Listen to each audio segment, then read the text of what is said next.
Depuis le 25 septembre, non loin de la place Vendôme, le personnel hôtelier Parc Hyatt est en grève.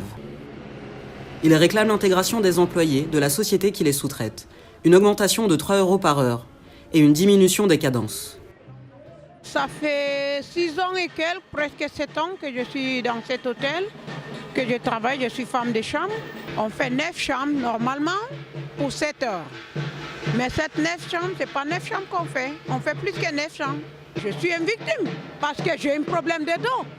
Où j'ai sorti ce problème? C'est ici, là, parce que je voulais soulever un matelas. Et ça s'est passé. Année 2013, j'avais le même problème. On me dit non, parce que je n'ai pas encore fait 2 ans et quelques, 3 ans, on ne peut pas me payer tout. On ne peut même pas me payer, c'est la Sécu qui m'avait payé un peu. Je n'ai pas envie de monter ici sans la réponse. Je reste en bas.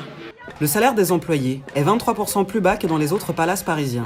L'hôtel sous-traite d'autres services, comme la société de nettoyage des draps.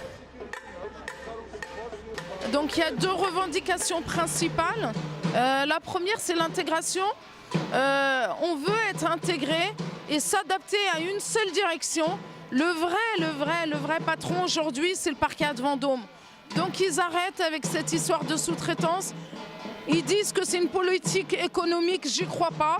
Parce que si c'était une politique économique, pourquoi alors aujourd'hui ils nous payent, nous les sous-traitants, plus que ces salariés? Donc on leur coûte quand même de l'argent. C'est le mépris total en fait. Aujourd'hui, c'est comme si on était des voyous et qu'on n'avait jamais travaillé dans cet hôtel. C'est scandaleux, mais on y arrivera, on baisse pas les bras.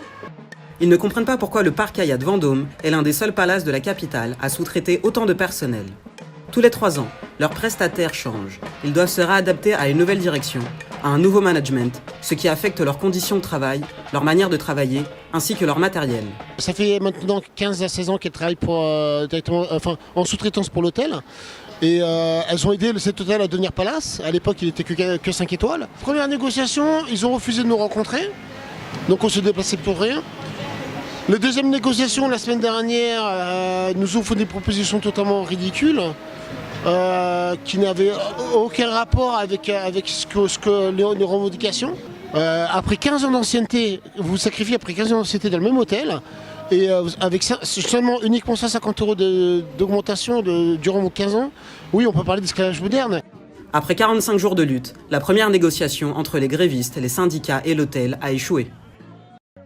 L'hôtel ne veut embaucher que 15 femmes de chambre sur 60.